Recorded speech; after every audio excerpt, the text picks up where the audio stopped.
저는 이상하게 어려서부터 나중에 꼭 시간이 되면 가봐야지 하고 싶었던 곳이 이스라엘이었어요.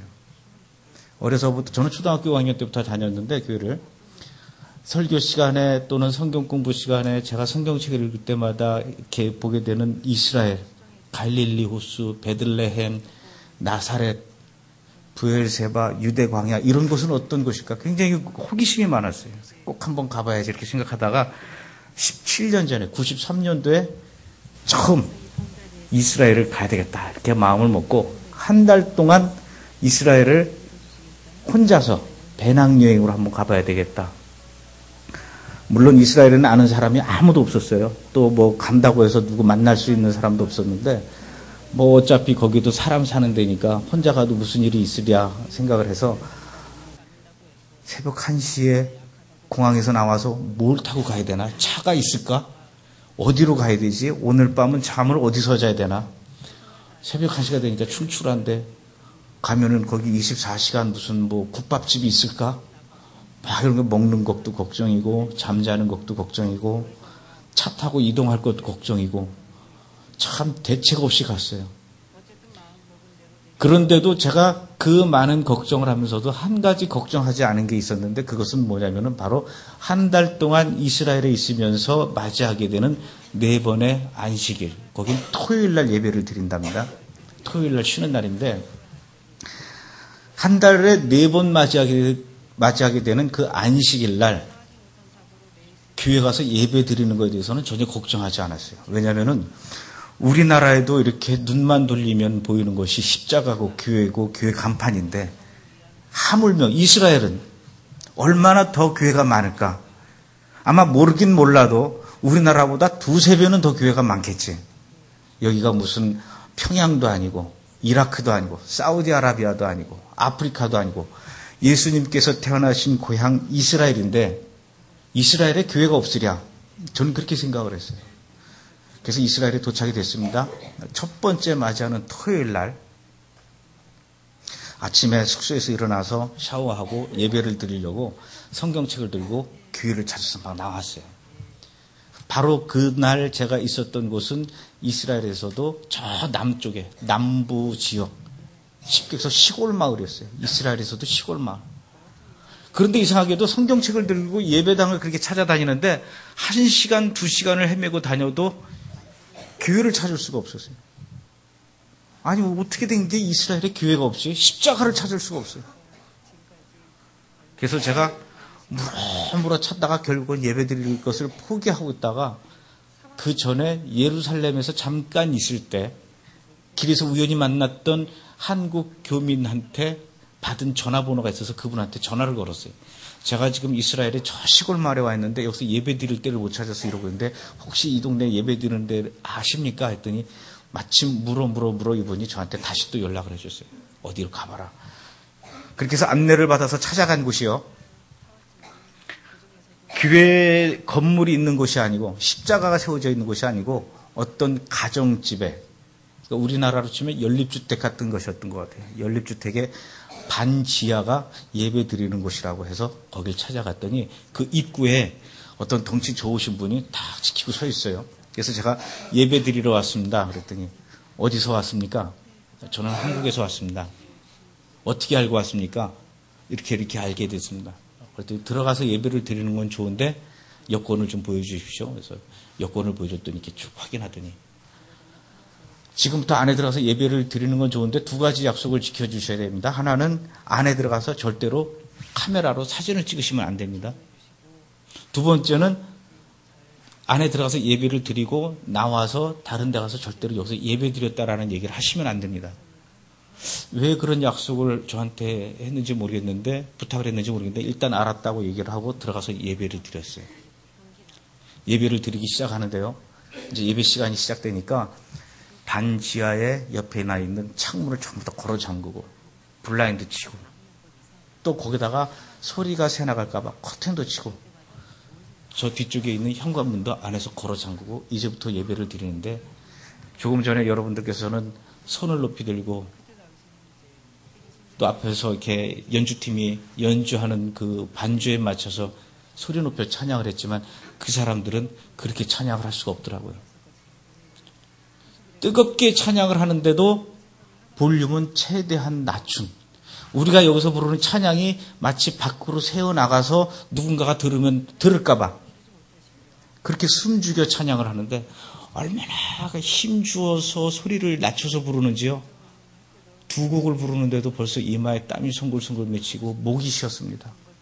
여러분들 그렇게 찬양해 보신 적 있으십니까? 기도를 하는데요. 목에 핏줄이 서는데 그 통성 기도가 마치 두 사람 정도 그냥 소곤대는 것 같은 통성 기도를 해요.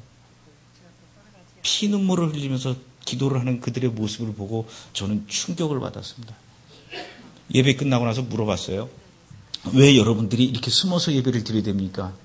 여기가 평양도 아니고 여기가 사우디아라비아도 아니고 이스라엘 땅인데 왜 이렇게 숨어서 예배를 드려야 됩니까? 물어봤더니 그분들이 하시는 말씀이 이스라엘 땅에서 예수를 믿는 것이 알려질 경우에, 유대인으로서 예수 믿는 것이 알려지게 될 경우에 남자의 경우는 직장에서 바로 해고가 된답니다. 아이들의 경우는 학교에서 알려지게 되면 친구들한테 따돌림을 당해서 전학을 갈 수밖에 없답니다. 주부들의 경우는요, 예수 믿는 것이 알려지게 되면은 그 마을에서 슈퍼마켓을 이용할 수가 없답니다. 미장원을 갈 수도 없고요. 애가 아파서 밤중에 약국을 뛰어가도 약을 안 판답니다. 왜 안 파냐면요. 예수 믿는 사람이라고 알려질 경우에는 이 사람의 얼굴을 사진으로 찍어서, 영화 보셨죠? 전단지 만드는 거. 이름과 주소와 전화번호를 인쇄를 해서 그 집 주변에 있는 모든 전봇대에 붙이고 그 집 주변에 있는 모든 주차되어 있는 자동차의 앞유리창에 끼워 놓습니다. 그리고 그 마을의 상가의 유리창에 다 붙여놓고요. 심지어는 영화에서도 나왔지만은 40km 떨어진 곳까지 그 전단지를 붙여놓으니 살 수가 없습니다. 그러니까 결국은 이사를 갈 수밖에 없어요. 이사를 안 가려면은 그 마을에서는 전혀 물건을 살 수가 없고 저 사막 안으로 들어가면은 천막 치고 사는 그 베두인족이라고 있습니다. 유목민들. 그 유목민들이 마치 우리나라의 5.1장처럼 일주일에 한 번씩 장을 서는데 거기까지 차를 몰고 가서 물건을 사서 와야 된다는 거예요. 이러니 예수 믿는 게 알려지면 안 되는 거예요. 예배 드리는 장소가 알려지게 될 경우에는 예배 드리는 데 와서 정통 유대인들이 돌을 던져서 창문에다 돌을 던져서 유리창을 깨고요. 영화에서 보셨듯이 매주 토요일마다 예배 시간 바로 직전에 문 앞에서 이렇게 지키고 앉아가지고 못 들어가게. 예배 드리는 동안에도 밖에서 계속 소리 질러서 방해를 하고, 심지어는 어떨 때는 때로 몰려와서 300명도 몰려오고요. 800명까지 몰려온 적이 있었답니다. 몰려와서 밀고 들어와서 예배 드리고 있던 사람들 다 내쫓고 의자 집어던지고 예배당 안을 점령해서 자기네들끼리 둥그렇게 모여서 노래하고, 단에서 설교하던 목사님을 머리채를 잡고 끌고 나가서 옆에 있던 침례탕에다 처박기도 하고, 더 심할 경우에는 안에서 분명히 예배 드리고 있다는 것을 알면서도, 사람이 있다는 걸 알면서도 교회 문 밖에다가 휘발유를 뿌리고 불을 질렀어요. 그래서 예루살렘에 있는 교회는 2채나 그렇게 불에 탔다고 합니다. 이러니 예배 드리는 장소가 알려지면 안 되는 거예요. 저는 그런 얘기를 듣고요, 정말 충격을 받았습니다. 아니, 왜 이스라엘에서 이래야 되나? 그런 이야기를 다 하고 나서 저한테 뭐라고 얘기를 하냐면요, 당신이 한국에서 방송국에서 일을 한다면서요. 그리고 한국에는 참 많은 크리스찬들이 있다면서요. 한국에 돌아가면은 우리들의 이런 상황을, 기가 막힌 상황을 한국에 있는 많은 기독교인들에게 좀 알려주십시오.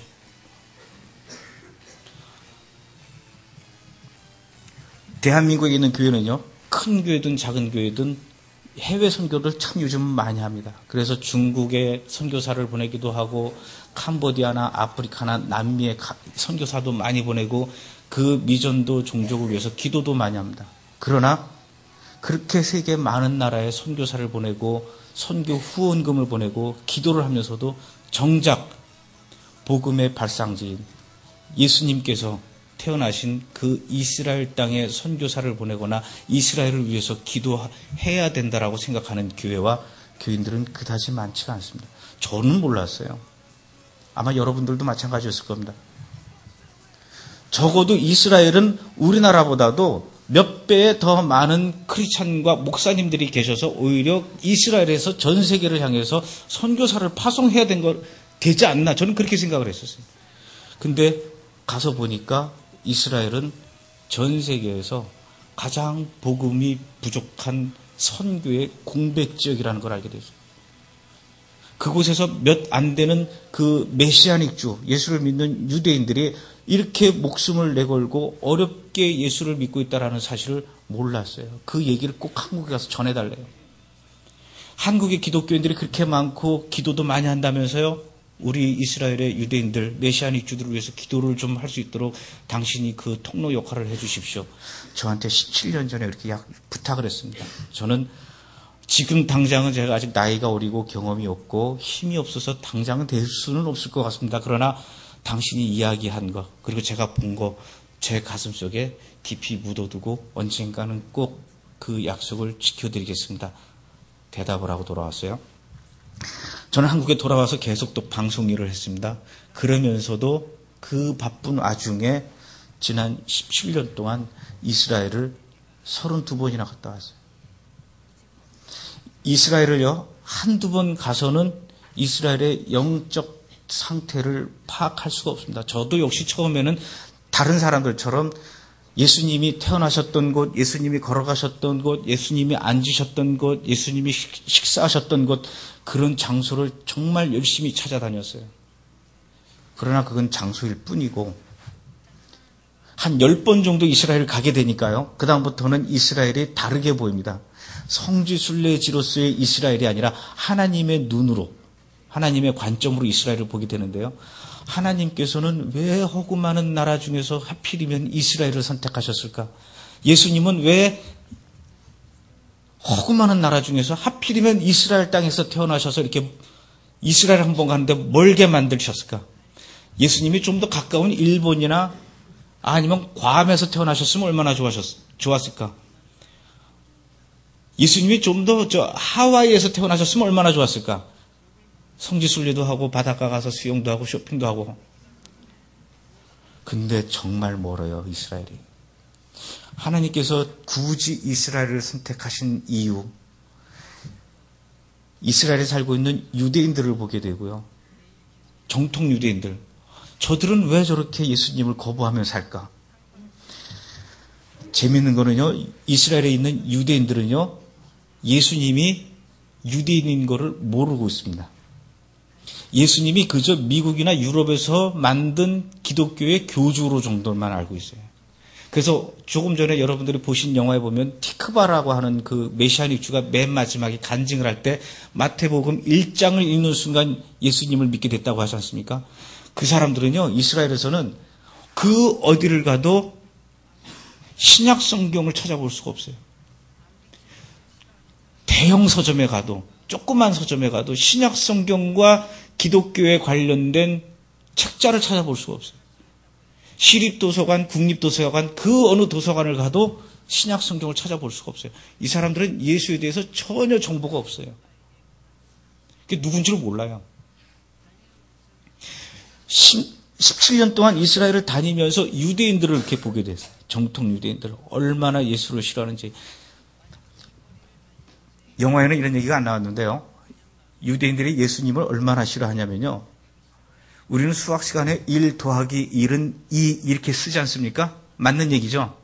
근데 얘네들은 1 더하기 할 때 더하기를 안 써요. 십자가라고. 얼마나 십자가에 한이 맺혔으면. 영화에 보면은 십자군 때 불에 타 죽으면서 마지막으로 본 것이, 그들이 불에 타 죽으면서 마지막으로 본 것이 십자가가 그려져 있는 깃발을 든 십자군들의 모습이거든요. 그러니 얼마나 십자가에 한이 맺혔겠습니까? 아라비아 숫자 4를 안 써요. 거기도 십자가가 있잖아요. 그냥 한 획으로 이렇게 4를 이렇게 하다가 그냥 밑으로 내려버리는 거예요. 정말 유치한 얘기지만요. 이스라엘 가면요. 나중에 한번 가서 잘 보십시오. 텔아비브라든가 이렇게 대도시, 신도시에는 있는데 예루살렘이나 시골에 가면은 절대로 사거리가 없어요. 로터리가 있습니다. 그 대신에. 전 세계 어느 나라 가도 공통적으로 쓰는 앰뷸런스에 보면은 녹십자나 적십자가 그려져 있지 않습니까? 병원 가도 적십자, 녹십자 그려져 있지 않습니까? 우리나라는 약국에도 십자가가 그려져 있어요. 근데 그 나라에는 앰뷸런스에 절대로 십자가를 안 그려놓습니다. 그 대신에 다윗의 묘를 그려놔요. 우스갯소리로 유대인이 죽어서 이렇게 옆에 시체가 있는데 그 옆에 앉아가지고 예수 얘기하면 죽었던 시체도 벌떡 일어난대잖아요. 예수 소리 듣기 싫어서 짜증나서 벌떡 일어난대요. 이 정도로 예수를 싫어하는 민족. 그런 환경 속에서도 굳이 예수를 믿겠다고 바둥거리면서 숨어서 성경책 가슴에 품고 몰래 예배당으로 찾아가는 메시아닉 주들을 보게 됐고, 또 그 틈바구니 속에서 저기서 푸대접 받으며 힘들게 살아가는 팔레스타인 사람들을 보게 됐어요. 17년 동안 다니니까 그런 것들이 보게 되더라고요. 그러면서 저는 또다시 한국에서도 계속 방송 일을 하면서 이제는 방송 예능 작가로서, 방송인으로서 최고 고참 소리를 듣게 됐는데, 드디어 이제 작년 6월 달에 이스라엘에 제가 영화를 만들기로 17년 전에 그 약속했던 메시아닉 주들의 핍박과 고난에 관한 이야기들을 영화로 만들기 위해서 작년 6월 달에 이스라엘로 찾아갔습니다. 그건 답사였어요. 사전 답사였는데 17년 전에 만나서 들었던 그 메시아닉 주들의 이야기와 작년 6월 달에 가서 들어본 그들의 이야기는 달라져 있었어요. 훨씬 더 심해져 있어요. 그들이 받는 핍박과 고난이. 그게 바로 영화 속에 나왔던 어느 메시아닉 가정의 폭탄 테러 사건이었어요. 노방전도하러 나갔다 칼에 2번이나 찔렸어요. 그 칼에 2번 찔린 사람이 바로 다음 주에 오시게 되는 데이빗 오르티즈 목사님이에요. 그분은요, 정말 목숨을 내놓고 저희 보고도 그랬어요. 촬영할 때 무섭죠? 무섭습니다. 무서워도 모든 걸 하나님께 다 맡겨놓고 하십시오. 저희한테 그렇게 이야기했던 분이에요. 이분은 노방전도 나가서 전도하다가 칼에 2번이나 찔린 사람이고요. 정통 유대인들이 이 사람 꼴 보기 싫다고 해서 집에다가 폭탄 테러까지 했지만은 이미 이분은 아랍 사람들한테, 이슬람을 믿는 모슬렘들한테는 사형 선고가 내려진 사람들이. 누구든지 이 사람을, 데이빗 오르티즈 목사님을 발견하면은 죽여도 아무도 뭐라 그럴 사람이 없어요. 오히려 그것은 명예살인에 해당하는 거기 때문에 그 민족들로부터 칭찬을 받는 사람. 이렇게 목숨을 위태롭게, 그러면서도 노방전도하러 다니는 아랍 사람들을 위해서 전도를 하고 또 같은 유대인들을 향해서 길거리에서 찬양하고, 물론 영화에는 그 삽입이 되지 않았지만은 그분이 사는 마을 주변에 그 상가에 가서도 그렇게 기타 치면서 가족과 또는 동료 그 메시아닉 주들과 함께 찬양하면서 전도하는 그런 일들을 하시는 분이에요. 그게 17년 전보다 더 심해졌어요. 그래서 왜 이렇게 더 심해졌습니까? 그랬더니 그분들이 하시는 이야기가 당연히 17년 전보다 메시아닉 주들이 받는 핍박과 고난이 더 심해지고 더 잔인해지고 더 공격적이고 더 조직화됐고 더 폭넓어질 수밖에 없는 이유가 있습니다. 왜냐하면 17년 전보다 예수를 믿는 메시아닉 주가 지금 굉장히 많이 늘어났기 때문입니다. 1948년도에 이스라엘이 건국할 당시에 이스라엘 전국에 있는 예수 믿는 사람들을 한자리에 모여서 예배를 드렸는데요. 그때 다 모여보니까 20명도 안 됐답니다. 그런데 지금으로부터 30년 전에는 300명 정도로 늘어나고 지금은 14,000여 명. 그 14,000여 명도요, 대충 파악한 거지 더 깊이 숨어서 몰래 아직까지도 자신의 모습을 드러내지 않고 숨어서 예수를 믿는 사람까지 치면은 약 2만 명 정도 된다. 이렇게 얘기를 하더라고요. 이렇게 급작스럽게 유대인들이 예수를 믿는다는 건 굉장히 힘든 일입니다. 여러분들도 영화를 보셔서 아시겠지만은 전 세계에서 노벨상 수상자의 3분의 1이 유대인들입니다. 세계 경제로 쥐고 흔드는 사람들이 역시 유대인들이에요. 세계 군사 강국으로도 역시 유대인들, 이스라엘 군인들입니다. 생각을 해보세요. 돈 많겠다. 머리 똑똑하겠다. 군사적으로 힘이 있겠다. 전혀 그들은 부족한 게 없습니다. 그런 사람들한테 예수의 복음이 들어간다라는 것은 상상을 할 수도 없는데 마치 차돌 같아요. 그런 그들의 마음이 이제는 예수를 이야기할 때 귀담아 듣게 되고 결국은 예수를 믿는 사람으로 변화되어 가고 있다라는 것. 그리고 그런 사람들이 지금 점점 늘어나서 약 2만 명까지 갑자기 그렇게 기하급수적으로 늘어나게 되는 이유는 바로 마태복음 24장에 무화과 나무의 가지의 비유를 이야기한 겁니다. 지금이 곧 때입니다. 이젠 더 이상 피할 길이 없습니다. 이스라엘에서 유대인들이 이렇게 예수 믿는 그 속도가 빨라진다는 것은 그만큼 주님이 오실 때가 다 됐다는 얘기입니다. 그들이 그렇게 이야기를 합니다. 그러면서 하는 이야기가 이제 이스라엘은 회복되어 가고 있습니다. 이스라엘이 회복이 되면 전 세계가 회복이 될 것입니다. 저는 그때 사전답사 가서 이런 이야기를 들으면서 단순히 메시아닉 주의 핍박과 고난에 대한 것들만 모아서 다큐멘터리로 만들려고 했던 것이 아니라 이제는 생각이 바뀌었습니다. 제목도 회복으로 바꿔야 되겠다. 그리고 하나님의 스케줄에서 하나님의 시간표 속에서 이스라엘이 위치하고 있는 이 장소가 어디인지 이걸 한번 알려줘야 되겠다. 이 영화가 완성되게 되면은 한국에서는 이스라엘을 위한 기도의 불씨가 퍼지게 될 거고 그리고 이 이야기는 절대로 한국의 기독교인들만 봐서는 안 되겠구나. 전 세계 많은 크리스찬들이 함께 보고 이스라엘을 위해서 기도해야 되겠구나. 주님의 오심을 기다리면서 우리가 준비하면서 기도해야 되겠구나.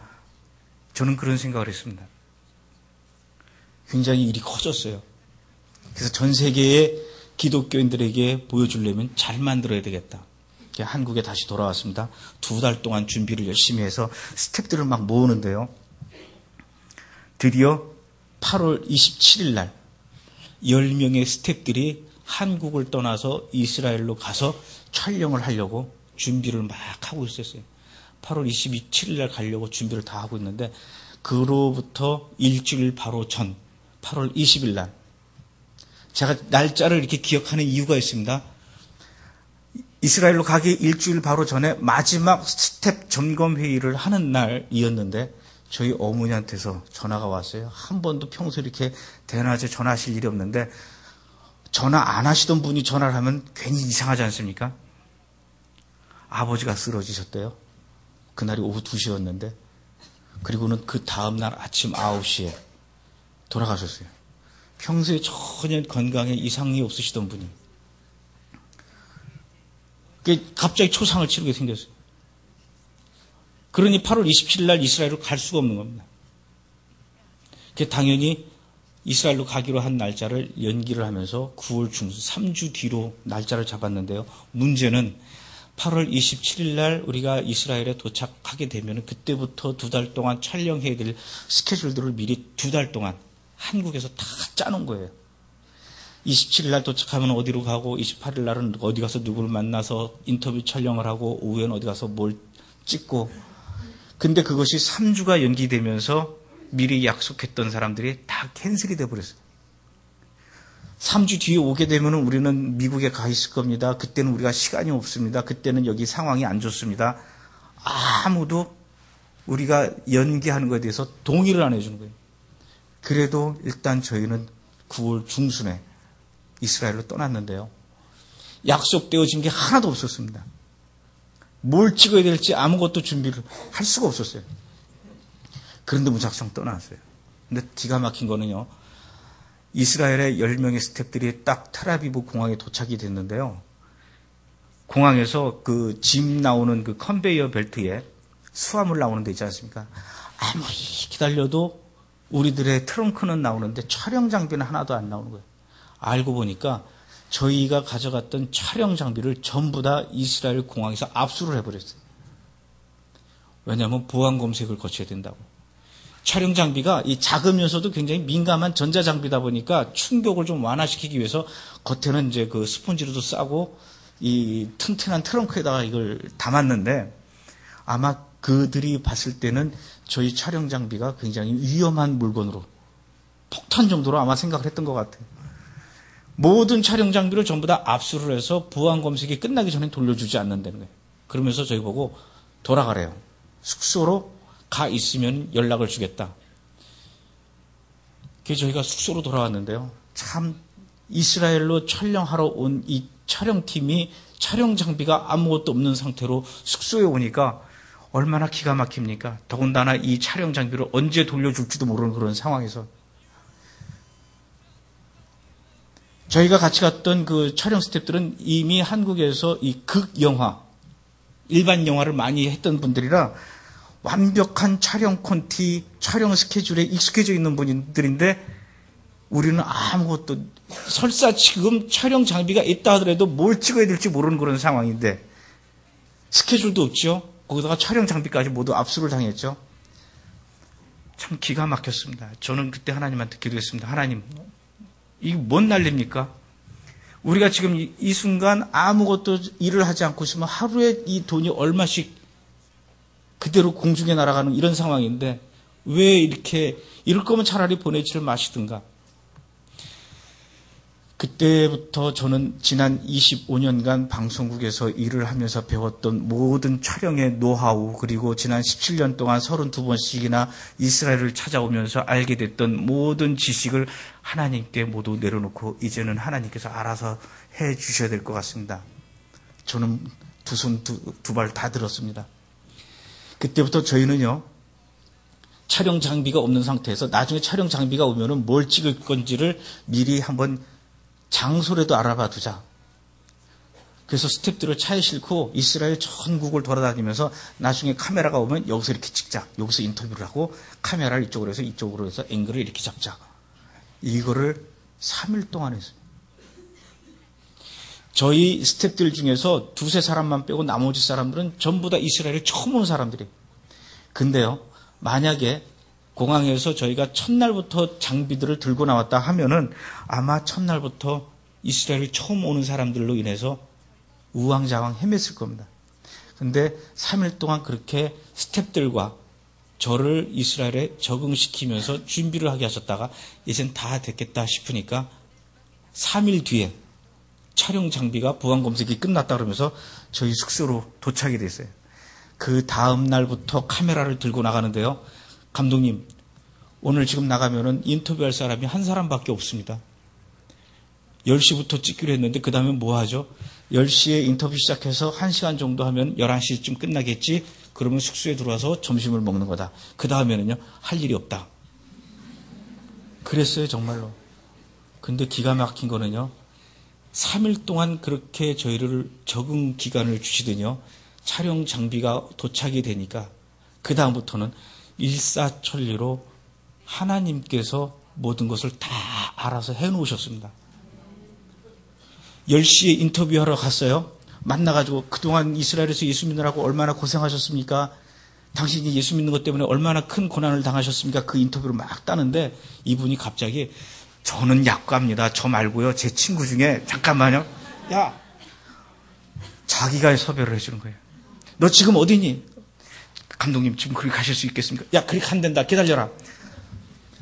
그렇게 해서 촬영을 해서 저녁에 들어오면은 5명을 인터뷰를 했습니다. 처음에 우리가 이스라엘로 출발하기 전에 알았던 그 사람들은 약과야.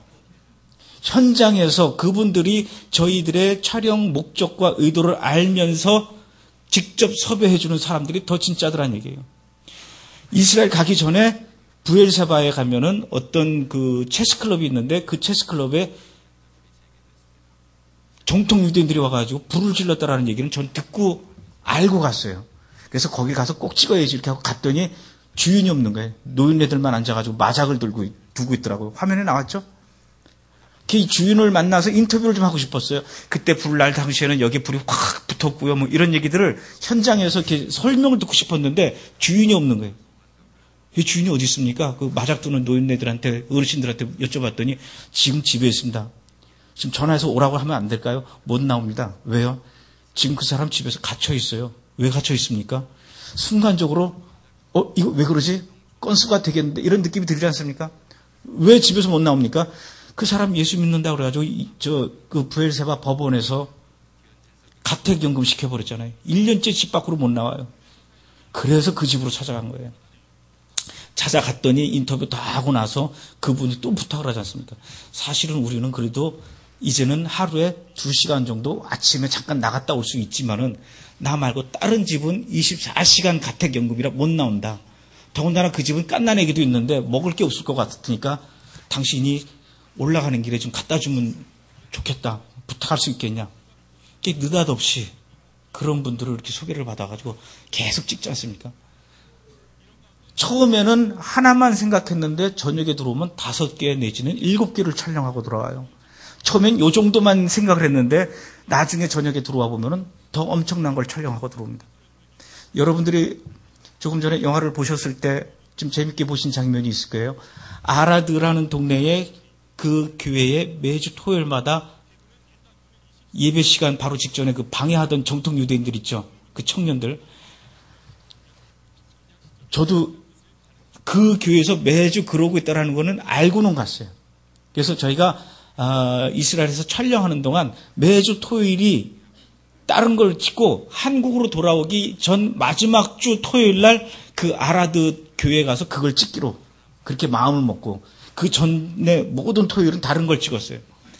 마지막 토요일 날 이제 드디어 아라드로 가서 그걸 촬영하기 위해서 그 전날 저녁에 금요일 날 저녁에 그 교회 목사님한테 전화했습니다. 목사님, 저희 내일 교회 가서 그거 찍으려고 그러는데 괜찮겠죠? 내일도 오겠죠? 했더니 지난주에 오지. 왜요? 했더니 지난주에는 걔네들이 우리 교회 안에까지 들어와서 막 의자 집어던지고 난리가 났는데 그거 찍었으면 대박이었을 텐데 그런 거예요. 듣고 보니까 좀 아쉽기는 하지만은 뭐 할 수 없죠. 뭐 그냥 뭐 내일 가겠습니다. 그랬더니 왜 하필 내일 오시려고 그럽니까? 왜요? 그랬더니 저들이 1년 52주 매주 토요일마다 나오는데 1년에 딱 2주만 안 나온답니다. 그 2주가 뭐냐면은 이스라엘 명절인데 로시아시아나라고 해가지고 우리로 치면 구정이에요. 구정이니까 걔네들도 쉬어야 되는 거예요. 그리고 또 한 주는 욤키푸르데이라고 그래가지고 대속죄일입니다. 근데 바로 내일이 로시아시아나 구정이래요.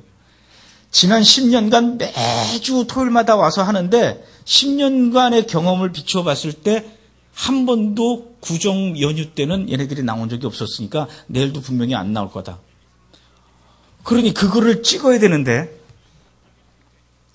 하필이면 그걸 몰랐어요. 그렇다고 그걸 찍기 위해서 일주를 더 연장할 수는 없고 저희가 이스라엘에 체류할 수 있는 기간을 막 고민을 하다가 야 그래도 가보자. 가서 교인들을 인터뷰라도 따자. 오늘은 나오지 않았지만 지난주에 난리도 아니었습니다. 이런 얘기를 그냥 교인들한테 인터뷰라도 따자. 그러고 나서 아침에 이제 숙소에서 스태프들과 함께 봉고차를 타고 그 동네로 달려갔어요. 한 2시간 걸립니다. 숙소에서. 가는 동안 차 안에서 계속 기도를 합니다. 하나님, 유대인들이라고 해서 다 똑똑한 건 아니지 않습니까? 유대인들 중에서도 약간 좀 모자라는 친구가 있을 수도 있지 않습니까?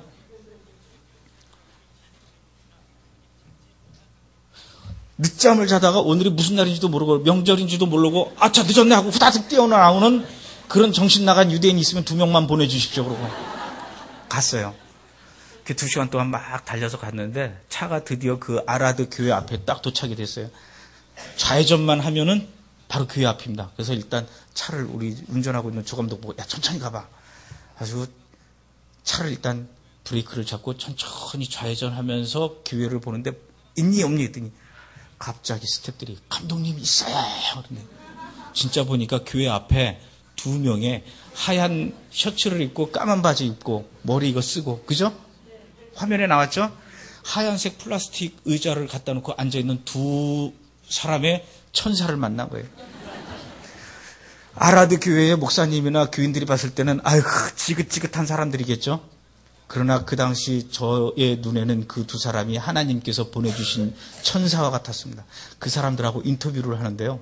잠시 후에 목사님이 나오셨어요. 목사님이 그러는 거예요. 참 이상한 애들이다. 원래는 오늘 안 나와야 되는 날인데 쟤네들 왜 나왔는지 모르겠다. 그러면서 하는 얘기가 그렇게 교회 앞에서 못 들어가게 방해하는 그 청년 정통 유대인이 12명이랍니다. 12명인데 매주 2명씩 조를 짜가지고 이어서 이렇게 번갈아 가면서 나오는 거예요. 그래서 지난주에 2명이 이번 주에 나오는 2명한테 인수인계를 하는 것이 바로 하얀색 의자를 인수인계를 하는 거예요. 자, 다음 주에 네가 고생해 하면서 이제 준 거죠. 왜 2명씩 옵니까? 그랬더니 2명 이상 넘어가면은 경찰이 와서 못하게 한대요. 그러니까 집회 시위에 관한 법률에 의하면은 2명 이상은 위법이 되니까 꼭 2명씩 와서 한대요. 근데 그 12명 중에 10명의 유대인이 영어를 못하고 히브리어만 하는데 오늘 나온 친구 저 두 사람은 영어를 할 줄 아는 친구들이라는 거예요. 그러니까 우리가 인터뷰를 했죠. 히브리어로 했으면 큰일 날 뻔했어요. 거기까지 갔다가. 기가 막히죠? 하나님이 그렇게 캐스팅까지 다 해주셨어요. 하루는 제가 그 숙소에서 아침에 일찍 일어났는데 새벽에 안개가 자욱하게 낀 거예요. 너무 신기해가지고 저는 이스라엘 그렇게 다니면서도 안개 낀 이스라엘 본 적이 없거든요. 그래가지고 아직도 잠자고 있는 카메라 감독을 막 흔들어서 깨웠어요. 깨워가지고 야, 너 나랑 같이 차 타고 요 옆에 가면은 우리 숙소 바로 옆에 가면은 숲속이 있는데 그 숲속에 안개가 거치는 장면을 촬영하러 가자. 그랬더니 카메라 감독이 카메라를 들고 이제 나왔어요. 차를 타고 저희 숙소에서 차로 딱 3분 거리, 굉장히 가까운 곳에 아름다운 숲속이 있어요. 거기를 이제 찍는 거예요. 카메라 다리를 세워놓고 촬영을 안개를 찍고 있는데 그 새벽에 그 숲속으로 놀라운 일들이 생겼습니다.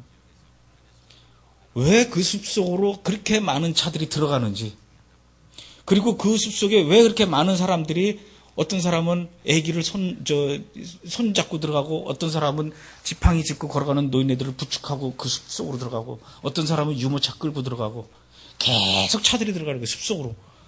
저 숲에 뭔 일이 있을까, 이 새벽에. 안개가 자욱한데. 카메라 감독을 옆에 잠깐 두고, 야, 너 여기 있어봐. 내가 안에 들어가서 뭔가 좀 보고 올게. 막 가서 봤더니요, 겉으로 보기에는 숲속에 아무것도 없을 것 같은데 안으로 들어가니까 넓은 공터가 있고, 공터 앞에 무대가 세워져 있고 악기가 세팅되어 있고, 어떤 사람들은 무대 위에서 기도하고 있고, 그 무대 앞에는 수백 개의 플라스틱 의자를 쌓아놓고 있었어요. 한쪽에는 성찬식을 위한 테이블이 준비가 되어 있었고, 그 옆에는 이 옆구리에 기관총을 찬 사법경찰들이 한 2-3명이 지키고 있어요. 깜짝 놀랐습니다. 그래서 거기서 막 준비하느라고 왔다 갔다 하는 사람 붙잡고 물어봤어요. 오늘 여기서 무슨 일이 있길래 이렇게 난립니까? 그랬더니 그분이 하시는 말씀이, 오늘 이 숲속에서는 이스라엘 건국한 이후로 가장 역사적이고 뜻깊은 일이 일어나게 될 것입니다. 뭔 일인데요? 이스라엘이 건국한 이후로 최초로, 처음으로 이스라엘 전국에 있는 메시아닉주 목사님과 메시아닉주들이 한 자리에 모여서 이스라엘의 회복을 위해서 기도회를 할 것입니다. 저는 그 이야기를 듣는 순간 깜짝 놀랐어요. 다시 뛰어가가지고, 야, 너 지금 안개 찍을 때가 아니다. 그래서 그 카메라 감독 불러다가 이거 찍게 하고요. 아직도 잠자고 있는 숙소에 그 스태프들한테 전화를 해서 빨리 일어나서 카메라 챙겨들고 이 숲으로 달려와라 그랬더니 10명의 스태프들이 그때부터 촬영을 하기 시작하는데요. 오전 9시부터 드디어 행사가 시작이 되는데 정말로 많은 메시아닉주들이 한 자리에 모여서 뜨겁게 찬양을 합니다. 그 전에는 반지하에서 숨어서 우리의 찬양 소리가 밖으로 새어나가서 누가 돌을 던질까봐 숨죽여 부르던 찬양을 이제는 숲속에서 파란 하늘을 바라보면서 두 손을 높이 들고 큰 소리로 찬양을 합니다. 그들의 찬양을, 목소리, 그들의 그 눈을 봤을 때 흘리는 그 눈물 다 카메라에 담았어요. 그리고 나서 찬양이 끝나고 목사님들이 앞으로 나와서 무릎 꿇고 기도를 합니다. 하나님, 우리가 먼저 연합해야 될 지도자들인데 우리가 우리의 이름을 내세우고 우리의 얼굴을 내세우느라 그렇게 하지 못했습니다. 우리를 용서해 주시옵소서. 그날 새벽에 안개와 비 때문에 바닥이 철퍽철퍽한데도 어떤 목사님들은 무릎 꿇고 머리를 땅에다 박고 기도를 합니다. 그 기도가 끝나고 나서는 교인들이 3, 4, 5 서로 모여서 엄마가 딸을 끌어안고 용서해달라고 울고요. 딸은 엄마를 향해서 자기의 잘못을 이야기하고 서로 손잡고 하나님한테 회개의 기도를 합니다. 그리고 나서 맨 마지막으로 그들이 한 곳을 향해서 뒤를 돌아서 기도를 합니다. 예루살렘을 향해 기도하는 장면. 여러분들 보셨죠? 이 영화에서 바로 이 장면이 없었다면 어떻게 됐을까? 그렇지 않습니까? 근데 그 장면을 제가 25년 동안 방송국에서 방송작가로 아무리 구성을 잘하는 대선배, 고참이라 하더라도 이런 장면은 미리 예측을 해서 끼워놓을 수가 없어요. 미리 예상을 한다 하더라도요, 생각을 해보세요. 전국에 있는 메시아닉주 목사님들하고 교인들한테 전화해서 한 자리에 모아주십시오. 이게 말이나 되는 얘기입니까? 이스라엘의 그 많은 숲속, 그 많은 공터를 냅두고 왜 하필이면 그들이 저희가 묵고 있는 숙소 바로 옆으로 오냐고요. 알아서. 그거를 저희가 8월 27일 날 이스라엘에 왔으면 절대로 못 찍었습니다. 3주 뒤에 왔으니까 찍게 되는 거예요. 하나님께서 이렇게 그들을 불러 모아주셨습니다. 저는 이스라엘로 가기 전부터 이 영화의 첫 장면과 마지막 장면을 머릿속에 미리 구상을 하고 있었어요. 첫 장면은 유대 광야에서 카메라가 이렇게 쫙 지나가다가 땅을 비추면은 어디선가 이렇게 불어오는 바람이 모래를 막 날리면서 모래 밑에 가려져 있던 한 2000년 전에 누군가가 새겨놓은 듯한 모자이크가 드러나고 그 모자이크에는 회복이라고 한글로 이렇게 글씨가 제목이 써져 있는 게 이게 첫 장면이에요. 첫 장면은 그렇게 해서 만들었어요. 마지막 장면은요, 어떻게 하려고 했냐면은 똑같은 장소인데 역시 카메라가 이렇게 쫙 비행기 타고 항공 촬영으로 유대 광야를 이렇게 촬영하다 보면은 저쪽 끝에서 하늘을 향해서 찬양하는 7, 8명의 메시아닉 주들이 하늘을 향해서 찬양을 하는 거예요. 그 찬양이 지금은 엘리야 때처럼이에요. 바람만 불고 먼지만 날리던 유대 광야에 이렇게 주님을 기다리는 지금은 엘리야 때처럼이라는 찬양을 부르는 성도들이 이스라엘 땅에서 이젠 생겨나고 있다. 이런 의미로 저는 마지막을 그렇게 하려고 했어요. 그래서 이스라엘 가기 전부터 계속 예루살렘에 있는 메시아닉주 그 교회에다 전화를 했어요.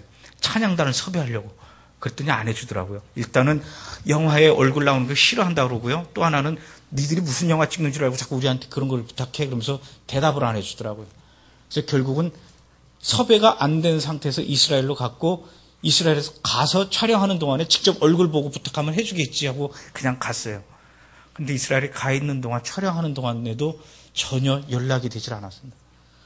한국으로 돌아올 날은 이제 일주일밖에 안 남았는데 그때까지도 메시아닉주 찬양단이 섭외가 안 돼서 야 이거 포기해야 되겠다. 마지막 장면을. 다른 방식으로 마지막 장면을 찍어야 되겠다. 그렇게 고민을 하고 있던 때였는데 다음 주에 오시게 될 그 데이빗 오르티즈 목사님 집에서 그 목사님과 인터뷰를 하고 있었어요. 인터뷰를 하고 있는데 어떤 턱수염이 이렇게 허옇게 난 할아버지 한 분이 촬영을 하는데 옆에서 구경을 하고 있어요. 그러더니 물어봅니다. 지금 뭘 촬영하는 겁니까? 그래서 우리는 한국에서 온 기독교 다큐멘터리 팀인데요. 회복이라는 주제로 영화를 만들고 있습니다. 그래서 지금 촬영하는 거예요. 그랬더니 그 얘기를 듣고 안 가고 계속 기다리고 있다가 인터뷰 다 끝난 다음에 이제 조명 철수하고 카메라 철수하는데 그 사이에 어디선가 CD를 하나 들고 왔어요. 그 아저씨께서. 그러면서 하는 말이 이 CD는 시편을 내가 하프로 연주한 연주 음반인데 당신네들이 만드는 그 다큐멘터리 영화에 필요하시다면은 배경음악으로 얼마든지 써도 좋으니까 사용하십시오. 그렇게 이야기하는 거예요. 그래서 저는 깜짝 놀라서 물어봤어요. 뭐 하시는 분입니까? 저는 이스라엘 사람이 아니고요. 미국에서 온 찬양 사역자입니다. 그런데 지금 예루살렘에는 저 말고 약 70여 명의 전 세계에서 모인 찬양 사역자들이 이스라엘의 회복을 위해서 예루살렘에 모여서 기도하고 있습니다. 미국에서 온 사람도 있고요. 영국에서 온 사람도 있고요. 독일에서 온 사람도 있고요. 근데 더 기가 막힌 건 그 70여 명의 찬양 사역자들이 전부 다 악기를 연주할 줄 압니다. 어떤 사람은 바이올린을 하고요. 어떤 사람은 뿔라파를 불고요. 어떤 사람은 기타도 치고요. 어떤 사람은 드럼도 치고요. 그래서 그 얘기를 왜 물어보지도 않았는데 술술 저한테 얘기를 하는지. 그래서 제가 깜짝 놀라서 물어봤어요. 그러면 그 70여 명이 전부 다 우리 영화에 출연해 줄 수 있습니까? 했더니 이분이 하시는 얘기가 그러면 저희야 영광이죠. 자, 그러면은 70여 명이 노래를 부르는데요. 제목은 지금은 엘리야 때처럼입니다. 그 노래를 알긴 아는데 우리가 70명이 한꺼번에 다 같이 연습을 해본 적이 없습니다. 그러면은 앞으로 3일간의 시간을 드릴 테니까 3일 동안 연습을 하시고 3일 뒤에 유대 광야 와서 촬영을 하는 겁니다. 너무 이 사람이 흥분이 됐어요. 막 그 자리에서 전화를 해서 야, 다 같이 파! 노래 연습하자! 막 난리가 났어요. 그랬더니 그분이 하시는 얘기가 70여 명이 전부 다 유대 광야 가는 거는 좋은데 우리는 차가 없습니다. 우리 70여 명이 타고 갈 대형 버스 2대를 좀 불러주시면 우리가 그거 타고 이동하겠습니다. 근데 우리가 촬영 막바지가 되다 보니까 현장에서 써야 될 돈을 거의 다 써버렸어요. 조감독한테 빨리 대형 버스 2대 빌리는데 얼마인지 좀 알아봐라. 그랬더니 감독님 왜 이렇게 비싸죠? 얼만데? 이스라엘에서 대형 버스 2대 빌리는데 170만 원이래요. 그래서 야 그럼 안 되겠다. 야. 그래서 아이디어가 떠올랐어요. 그럼 유대 광야로 가지 말고 여러분들이 있다는 예루살렘에서 가장 가까운 곳이 넓은 공터가 있는 곳이 바로 감람산 꼭대기입니다. 감람산 꼭대기에서 찍읍시다. 조금 전에는 유대 광야에서 찍자 그러더니 왜 또 감람산 꼭대기로 바뀌었습니까? 그래요 저한테. 생각을 해보십시오. 2000년 전에 예수님께서 갈릴리에서 사역을 하시다가 예루살렘으로 오실 때 바로 그 감람산을 넘어서 예루살렘으로 입성을 하셨는데 그때 예루살렘에 있던 수많은 백성들이 손에 종려나무 가지를 들고 감람산으로 뛰어와서 호산나를 외치며 예수님을 환영하는 찬양을 했던 것이 바로 그 감람산입니다. 근데 그 찬양이 2000년 전에 끝나고 지금까지는 전혀 들리지 않았습니다. 이제 그 찬양을, 예수님을 환영하는 찬양을 전 세계에서 모이셨다는 여러분 70여 명이 또다시 감람산에서 부르는 것이 얼마나 의미가 있겠습니까? 그랬더니 그분이 듣더니 그것도 좋네요 그러죠. 근데 감람산 꼭대기가 그렇게 또 만만한 곳이 아니에요. 우리 70명 중에는 어린애도 있고 나이 먹은 노인네도 있는데 어르신들도 있는데 그 뜨거운 여름 한낮에 그분들이 40분 정도 걸어서 올라가는 감람산 꼭대기까지 걸어서 올라가기 힘드니까 그분들은 좀 택시를 탈 수 있도록 택시비라도 좀 제가 다시 얘기했습니다. 2000년 전에 예수님이 오실 때 예루살렘 백성들이 손에 종려나무 가지를 들고 감람산으로 뛰어올 때 택시 타고 갔겠습니까?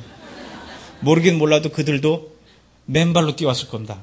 그러나 여러분들 보고 맨발로 뛰어오라는 얘기는 안 하겠습니다. 듣고 보니까 알았습니다. 걸어 올라가겠습니다. 그래서 걸어 올라오는데요. 70명이 갑자기 돈 한 푼 안 들이고 섭외가 됐잖아요. 얼마나 기가 막힙니까? 그랬더니 우리 옆에 있던 조감독들하고 스태프들이 감독님 정말 기적입니다. 우리가 이스라엘로 촬영을 와서 그런지 정말로 이 촬영은 하나님께서 다 해주시는 것 같습니다. 내가 그랬잖아. 이건 감독 김종철이 아니라 하나님께서 다 해주신다고. 섭외 하나님, 장소 섭외 하나님, 캐스팅 하나님, 출연료 지급까지도 하나님이 다 해주시잖아요. 저희가 처음에 이스라엘에 도착해서는요, 한 3, 4일 동안은 매일 저녁 회의를 했어요. 내일은 어떻게 찍자 회의를 했는데, 한 3일 지나니까 우리 스태프들이 감독님, 교회도 안 다니는 스태프들이 그래요. 회의하지 맙시다. 왜? 아무리 회의해봐야 내일 저녁에 올 때는 다 감독님 말대로 된 거 없고 하나님께서 다 알아서 해주시는데 뭐하러 회의합니까? 그냥 내일 일을 하나님한테 다 맡겨버리시죠. 그러는 거예요. 70명이 전혀 이렇게 손도 안 대고 앉은 자리에서 섭외가 됐는데 우리가 가만히 있을 수 없지 않습니까? 우리가 뭔가 성의를 보여야 될 것 같은데 촬영하기 직전에 이 사람들이 뭐 좀 먹을 수 있도록 촬영하는 바로 옆에다가 테이블 준비해놓고 물과 음료수와 빵과 뭐 이런 그 과일 같은 게 준비해놓고 있다가 촬영 끝나고 또는 촬영 중간에 와서 먹고 가고 이렇게 할 수 있도록 이 정도는 우리가 준비해야 되는 것 같지 않습니까? 당연히 그래야죠. 근데 제가 하지 말라 그랬어요. 왜냐면요, 감람산 꼭대기는요, 이스라엘에서도 가장 유명한 관광지입니다. 그래서 이스라엘에 찾아오는 수많은 관광객들, 성지 순례객들이라면 반드시 오게 되는 곳이 감람산 꼭대기입니다. 그곳에서 예루살렘 성을 내려다보면서 설명도 듣고 저기가 시온산이고 저기가 여리고고 여기가 통곡의 벽이고 이런 설명을 듣고 예루살렘을 위해서 기도하고 막 이런 곳이에요. 그곳에 오는 사람들은 평생을 벼르고 그러다가 온 사람일 수도 있고 얼마나 오랜 기간 동안 돈을 모아서 여기 찾아온 사람일 수도 있고 또 어떤 사람들은 우리처럼 지구 정 반대쪽에서 이곳을 오기 위해서 날아온 사람들도 있을 텐데 왜 우리가 그들이 이렇게 구경하는데 방해를 주면서 70명이 악기 연주하고 스태프들 왔다 갔다 이건 안 된다.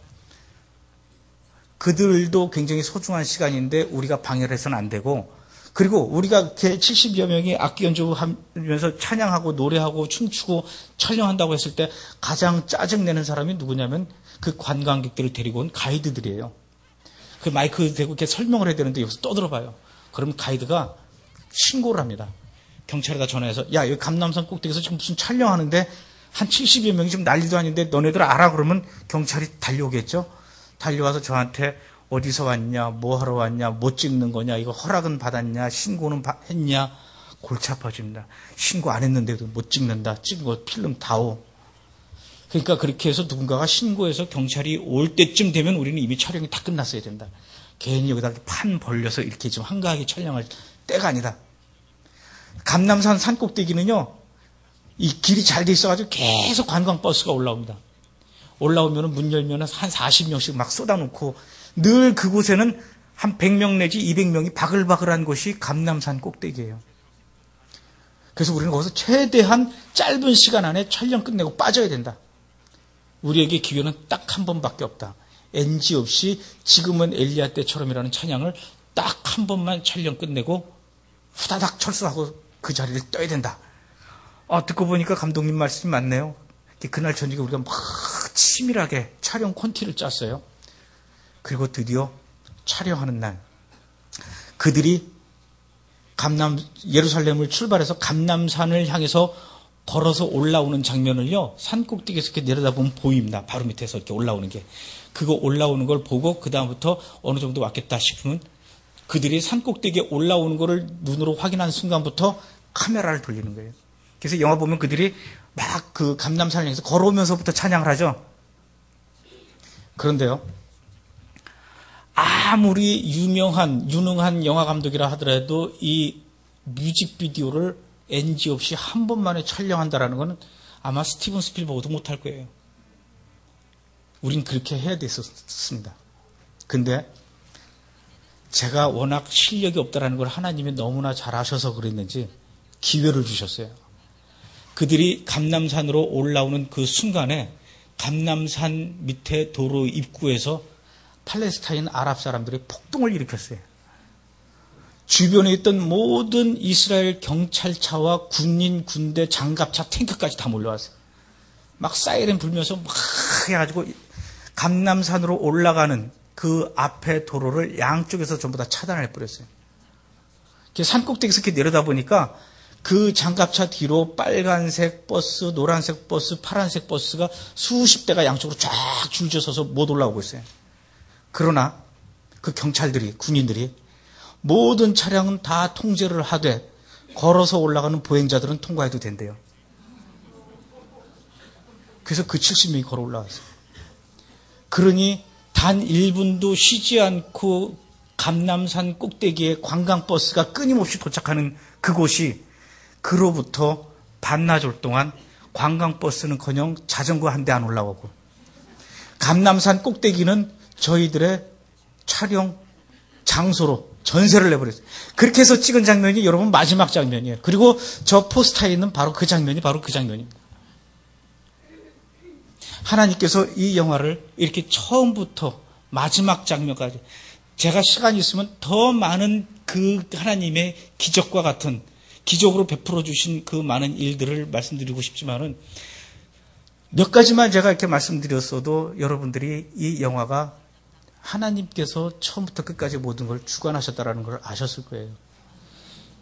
이 영화는요, 그 누구보다도 하나님께서 더욱 간절하게 완성되어지기를 바라셨던 것 같습니다. 이 영화를 만들기 위해서 저를 25년 동안 방송국에서 일을 하시고 17년 동안 32번 이스라엘을 갔다 오고 계셨습니다. 이 영화는 그래서 단순한 다큐멘터리 영화가 아니고 단순한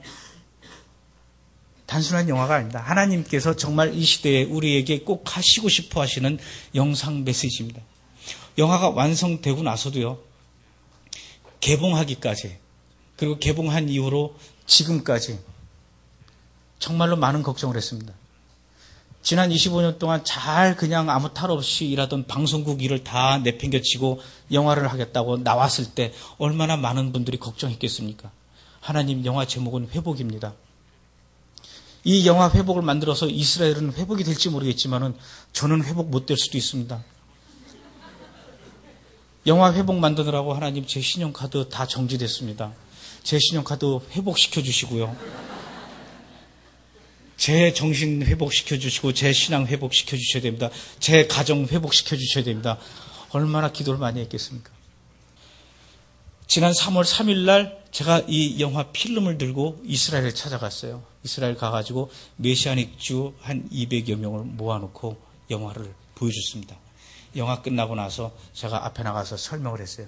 저는 17년 전에 여러분들과 한 약속을 지키기 위해서 이 영화를 완성했습니다.